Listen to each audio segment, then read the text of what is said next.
तो hello friends.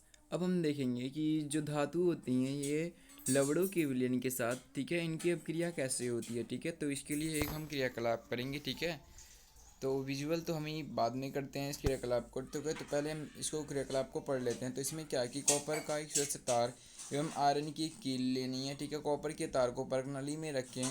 ठीक है, उसको उसमें आयरन सल्फेट के विलयन तथा आयरन की कील की दूसरी प्रणाली में कॉपर सल्फेट के विलयन में डाल दीजिए। ठीक है, 20 मिनट के बाद प्रेक्षण को रिकॉर्ड कीजिए। ठीक है, किस आधार पर आप कह सकते हैं कि वास्तव में कोई अपक्रिया हुई है। ठीक है, क्या आप क्रियाकलाप 3.9 3.10 तथा 3.11 से कोई संबंध स्थापित कर सकते हैं। इस अपक्रिया के लिए संतुलित रासायनिक समीकरण लिखिए। ठीक है, तो चलिए देखते हैं कि इस अपक्रिया में होगा क्या। ठीक है, मतलब रंग में परिवर्तन होता है, आपको ऐसे बता दूं।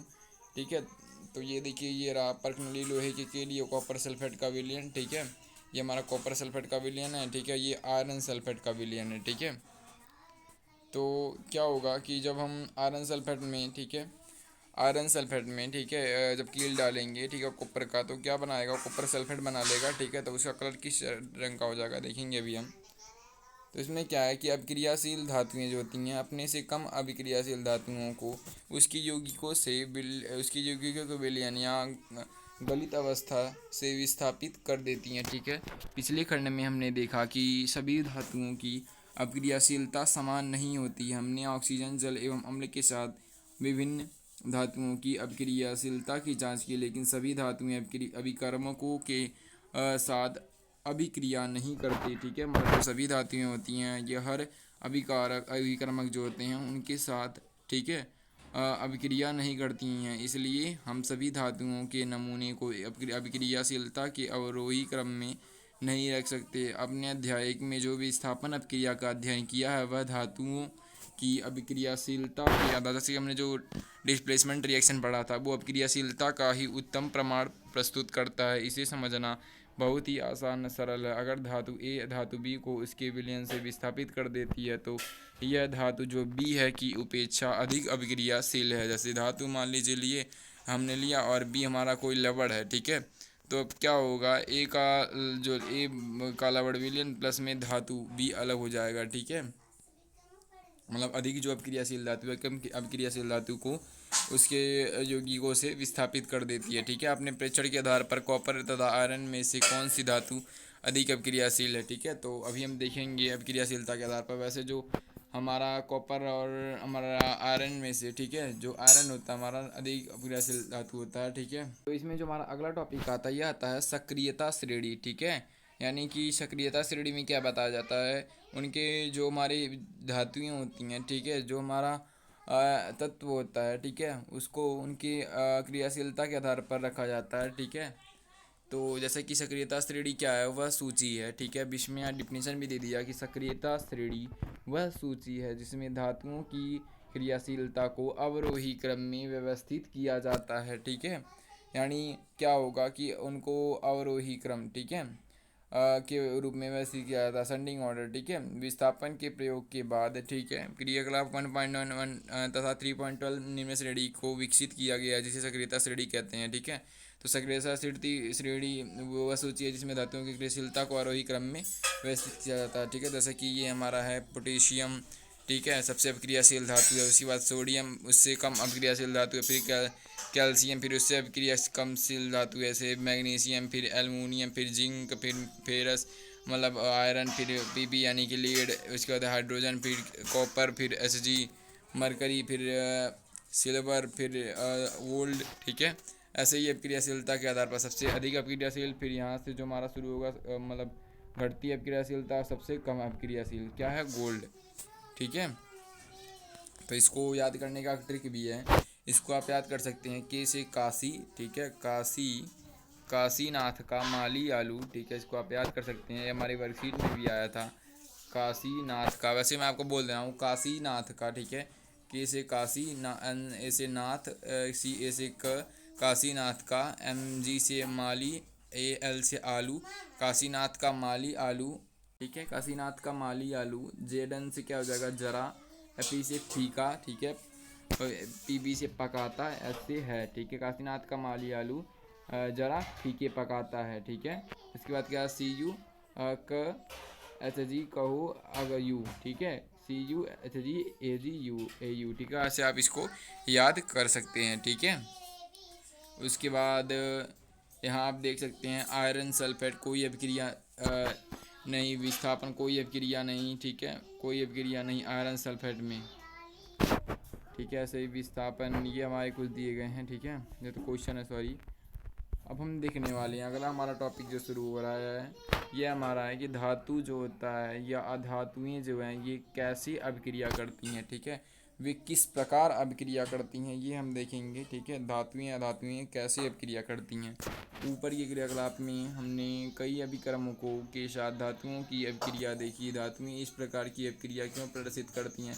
पिछली कक्षा में हमने अध्ययन किया कि इलेक्ट्रॉनिक विन्यास, ठीक है, इलेक्ट्रॉनिक विन्यास आपको पता ही होगा, इलेक्ट्रॉनिक कॉन्फ़िगरेशन, ठीक है, जो विन्यास है उसका तो पता ही होगा, यानी कि इलेक्ट्रॉनों का जो कोषों में वितरण है, ठीक है, वो इलेक्ट्रॉनिक विन्यास, ठीक है। हमने जाना कि संयोजकता कोष, ठीक है, पता ही होगा, पूर्ण होने के कारण उत्कृष्ट गैसों की रासायनिक अभिक्रिया बहुत कम होती है, इसलिए हम तत्वों की अभिक्रियाशीलता को संयोजकता कोष को पूर्ण करने की प्रवृत्ति के रूप में समझ सकते हैं, ठीक है।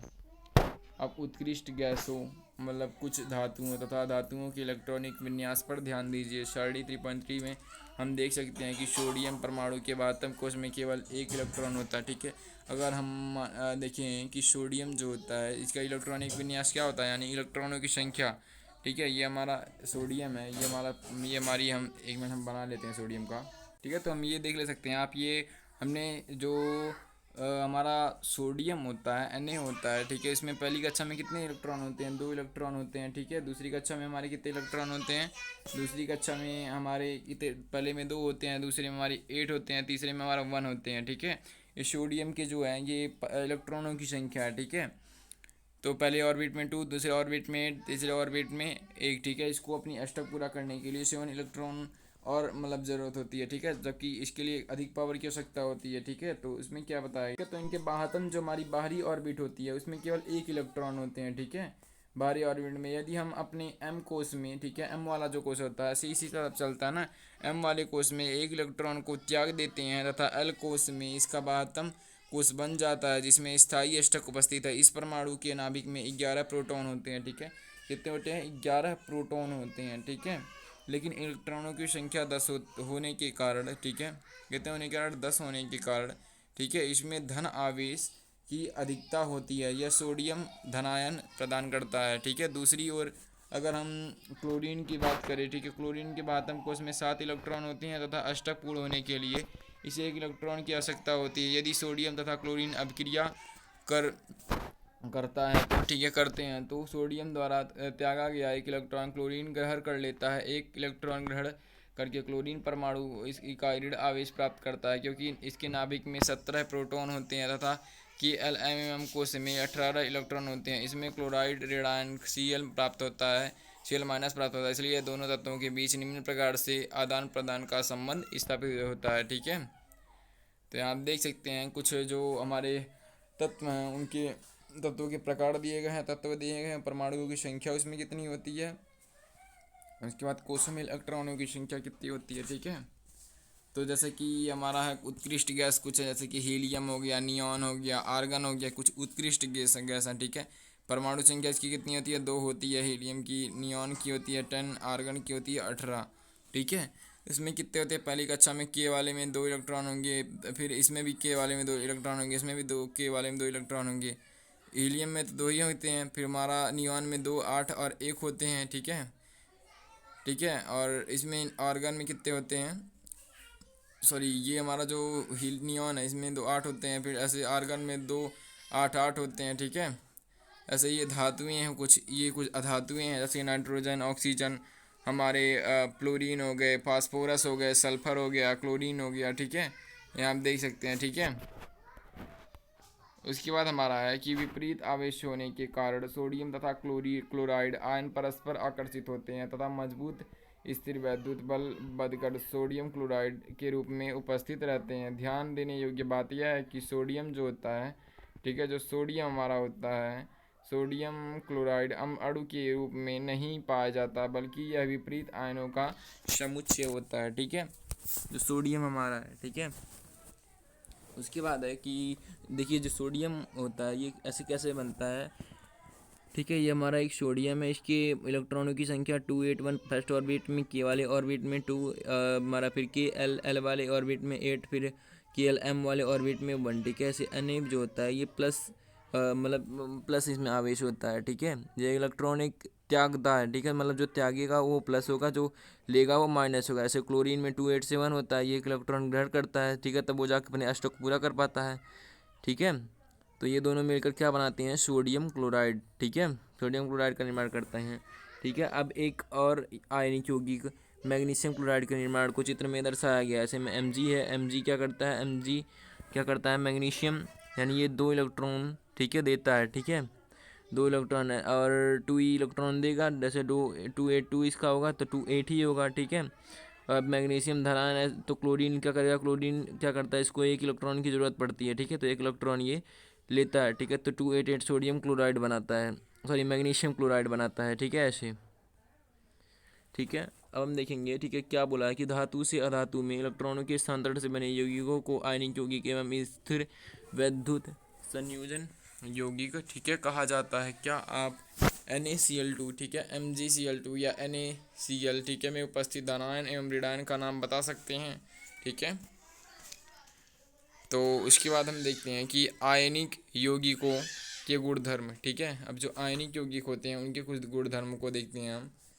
तो आयनिक यौगिकों के गुणधर्मों के बारे में जानने के लिए आइए निम्न क्रियाकलाप करें। तो फिर यहाँ हमें एक क्रियाकलाप दिया गया, चलिए क्रियाकलाप को हम पढ़ लेते हैं। तो विज्ञान की प्रयोगशाला से sodium chloride, potassium iodide, barium chloride या किसी अन्य लवण का नमूना लीजिए। इन लवणों की भौतिक अवस्था क्या है, धातु के स्पेचुअल पर छोटी मात्रा में नमूने को लीजिए, कक्षा, ठीक है, तथा इसे ज्वाला पर गर्म कीजिए। अन्य नमूनों के साथ भी यही दोहराइए। आप क्या देख सकते हैं कि क्या ये नमूने ज्वाला को रंग प्रदान करते हैं, क्या यौगिक पिघलते हैं। नमूने के जल एवं पेट्रोल केरोसिन घोलने का प्रयास कीजिए। क्या ये घुलनशील चित्र की तरह एक परिपथ बनाइए और किसी एक लवण के विलयन में इलेक्ट्रॉनों को डाल दीजिए। आप क्या देख सकते हैं, इस पर अन्य नमूने जो होते हैं कहीं भी जांच कीजिए, ठीक है। तो देखते हैं कुछ गलनांक, कुछ आयनिक यौगिक हैं जिनके गलनांक एवं क्वथनांक के बारे में बताया गया है। जैसे कि NaCl जो होता है, सोडियम क्लोराइड होता है, ये 1074 केल्विन पर गलना शुरू होता है, ठीक है। इसका गलनांक जो मेल्टिंग पॉइंट है 1074 है, ठीक है। और जो इसका क्वथनांक है यानी कि ये जो भाप बनता है, ठीक है, कब है कि ये 1686 केल्विन पे, ठीक है। ऐसे ही हमारा दूसरा है कि ऐसे Li यानी कि लिथियम क्लोराइड हो गया, ठीक है, लिथियम 887। ऐसे हमारा कैल्शियम क्लोराइड 1045, ऐसे कैल्शियम ऑक्साइड, फिर मैग्नीशियम क्लोराइड, ठीक है। आयनिक यौगिकों के निम्न सामान्य, ठीक है, सामान्य गुणधर्मों के पर आपने ध्यान दिया होगा कि भौतिक, ठीक है। तो अब सामान्य कुछ गुणधर्म हैं आयनिक यौगिक के, ठीक है। तो चलिए उसको हम पढ़ते हैं, ठीक है, ठीक है। तो क्या होता है कि भौतिक प्राकृतिक धन एवं ऋण आयनों के बीच मजबूत आकर्षण बल के कारण आयनिक यौगिक ठोस एवं थोड़े कठोर होते हैं। ये यौगिक सामान्यतः भंगुर होते हैं तथा दाब डालने पर टुकड़ों में टूट जाते हैं, ठीक है। जो हमारे आयनिक यौगिक होते हैं, गलनांक एवं क्वथनांक, आयनिक यौगिकों का गलनांक एवं क्वथनांक बहुत अधिक होता है क्योंकि मजबूत अंतर आयनिक आकर्षण को तोड़ने के लिए ऊर्जा की पर्याप्त मात्रा की आवश्यकता होती है, ठीक है। घुलनशीलता वैद्युत संयोजक यौगिक सामान्यतः जल में घुलनशील तथा केरोसिन, पेट्रोल आदि जैसे विलेयकों में अविलय होते हैं, ठीक है। ऐसे विद्युत चालकता, किसी विलयन से विद्युत के चालन के लिए आवेशित कणों की गतिशीलता आवश्यक होती है। आयनिक यौगिकों के जलीय विलयन में आयन उपस्थित होते हैं जबकि विलयन में विद्युत धारा प्रवाहित की जाती है तो यह आयन विपरीत इलेक्ट्रोड की ओर गमन करने लगते हैं। ठोस अवस्था में आयनिक यौगिक विद्युत का चालन नहीं करते हैं क्योंकि ठोस अवस्था जो होती है, ठोस अवस्था में दृढ़ संरचना के कारण आयनों की गति संभव नहीं होती। लेकिन आयनिक यौगिक गलित अवस्था में विद्युत का चालन करती है क्योंकि गलित अवस्था में विपरीत आवेश आयनों के मध्य स्थिर वैद्युत आकर्षण बल ऊष्मा कारण कमजोर पड़ जाता है, इसलिए आयन स्वतंत्र रूप से समान नहीं रह पाते एवं विद्युत का चालन करते हैं, ठीक है। तो अब हम देखने वाले हैं कि धातुओं की प्राप्ति कैसे होती है, ठीक है। धातु कहाँ से प्राप्त किए जाते हैं, ठीक है। तो पृथ्वी की भूप्रपटी, ठीक है, जो पृथ्वी का गर्भ है, भूप्रपटी है का मुख्य स्रोत है, ठीक है। पृथ्वी के अंदर गर्भ में, ठीक है, समुद्री जल में भी सोडियम क्लोराइड, मैग्नीशियम क्लोराइड आदि जैसे कुछ विलय लवण उपस्थित रहते हैं। पृथ्वी की भूप्रकृति में प्राकृतिक रूप से पाए जाने वाले तत्वों एवं यौगिकों को खनिज कहते हैं। ठीक है, कुछ स्थानों पर खनिजों में कोई विशेष धातु काफ़ी मात्रा में होती है जिसे निकालना लाभकारी होता है। इन खनिजों को अयस्क कहते हैं। ठीक है, यानी उनके कुछ अयस्क होते हैं। ठीक है, मतलब कुछ ऐसे भी धातु होते हैं जिनमें कई तरह के हमारे विशेष धातु पाई जाती हैं काफ़ी मात्रा में, तो इन्हीं को निकालना ही हमारा जो होता है ये खनिजों का ये ऐसा कहलाता है। उनके अंदर का जो निकला हुआ पदार्थ रहता है। ठीक है, अब धातुओं का निष्कर्षण कैसे होता है, धातुओं की सक्रियता श्रेणी के बारे में आप पढ़ चुके हैं कि इसलिए आप आसानी से समझ सकते हैं कि ऐसा से धातु का निष्कर्षण कैसे होता है। कुछ धातुएं भूपर्पटी स्वतंत्र रूप में अवस्था में पाई जाती हैं, कुछ धातु अपने यौगिकों के रूप में मिलती हैं। सक्रियता श्रेणी में नीचे वाली धातु सबसे कम अभिक्रियाशीलता होती है, यह स्वतंत्र अवस्था में पाई जाती है। उदाहरण के लिए गोल्ड, सोना, सिल्वर, चांदी, प्लेटिनम एवं तांबा स्वतंत्र अवस्था में पाए जाते हैं। कॉपर एवं सिल्वर अपने सल्फाइड एवं ऑक्साइड के अयस्क के रूप में संयुक्त अवस्था में पाए जाते हैं। सक्रियता श्रेणी में सबसे ऊपर के पोटेशियम, सोडियम, कैल्शियम, मैग्नीशियम एवं एल्युमिनियम है। ठीक है, तो ये जो होते हैं इतनी, ठीक है, इतनी अधिक अभिक्रियाशीलता होती है कि ये कभी भी स्वतंत्र तत्व के रूप में नहीं हो जाती। सक्रियता श्रेणी के मध्य धातुएं जड़न, पीबी आदि की अभिक्रियाशीलता के मध्यम मध्यम होती हैं। ठीक है, पृथ्वी की भूपर्पट्टी में मुख्यतः ऑक्साइड, सल्फाइड एवं कार्बोनेट के रूप में पाई जाती हैं। आप देखेंगे कि कई धातुओं के अयस्क ऑक्साइड होते हैं। ऑक्सीजन की अत्यधिक अभिक्रियाशीलता एवं पृथ्वी पर एक प्रचुर मात्रा में पाए जाने वाले के कारण ऐसा होता है। ठीक है, इस प्रकार अभिक्रियाशीलता के आधार पर हम धातुओं को निम्न 3 वर्गों में वर्गीकृत कर सकते हैं। ठीक है, पहला निम्न अभिक्रियाशील धातुएं, दूसरा मध्यम अभिक्रियाशील धातुएं, तीसरा उच्च अभिक्रियाशील धातुएं। प्रत्येक वर्ग में आने वाली धातुओं को प्राप्त करने के लिए विभिन्न तरीकों का उपयोग किया जाता है। अयस्क में शुद्ध धातु का निष्कर्षण का चरणों में होता है। इन चरणों का सारांश चित्र 3.10 में दिया गया है। निम्न भागों में प्रत्येक चरणों की विस्तृत चर्चा की गई है। ठीक है, तो यहाँ आप सक्रियता श्रेणी के आधार पर देखिए इसे 3 भागों में बांटा गया। पहले विद्युत अपघटन, ठीक है, जैसे कि इसका किया जा सकता है, जैसे potassium, sodium, calcium, magnesium, aluminium, ऐसे ही देखिए। दूसरा उसके बाद है कि कार्बन के उपयोग से अपचयन, जैसे कि जिंक, फेरस, ठीक है, यानी आयरन, पीबी, लेड, की सीयू, कॉपर, ठीक है, ऐसे ही प्राकृतिक अवस्था में उपस्थित जैसे कि गोल्ड, एयू, ठीक है, मतलब सिल्वर और गोल्ड हो गए। ठीक है, हम आगे देखते हैं कि अयस्क क्या होता है। अयस्क के बारे में बताया गया है कि अयस्क का सांद्रण है। ठीक है, ये किसी मतलब इस तरह का होता है। निम्न अभिक्रियाशीलता धातुएं, उसका मध्यम अभिक्रियाशील धातुएं, निम्न अभिक्रियाशील धातुएं। ठीक है, उच्च, निम्न, उच्च, मध्यम, निम्न। ठीक है, गलित धातु का विद्युत अपघटन, शुद्ध धातु, मध्यम धातु में कार्बोनेट अयस्क, सल्फाइड अयस्क, जैसे निस्तांसन भंजन, जिसे आप देख सकते हैं। ठीक है, अब हम देखते हैं अयस्कों जो होते हैं, अयस्कों का समुद्रीकरण। ठीक है, अब हम देखेंगे कि अयस्कों का समुद्रीकरण। पृथ्वी से खनिज अयस्कों में मिट्टी, रेत आदि जैसी कई अशुद्धियाँ होती हैं जिन्हें गैंग कहते हैं। ठीक है, अब क्या होती है, जो पृथ्वी होती है, पृथ्वी से खनिज, ठीक है, खनिज अयस्कों जो होते हैं उसमें मिट्टी, रेत आदि जैसी कई अशुद्धियाँ होती हैं जिन्हें हम गैंग कहते हैं। गैंग, ठीक है, धातुओं के निष्कर्षण से पहले अयस्क से अशुद्धियों को हटाना आवश्यक होता है। अयस्कों से गैंग को हटाने के लिए जिन प्रक्रियाओं का उपयोग होता है वे आवश्यक एवं गैंग के भौतिक एवं रासायनिक गुणधर्मों पर आधारित होते हैं।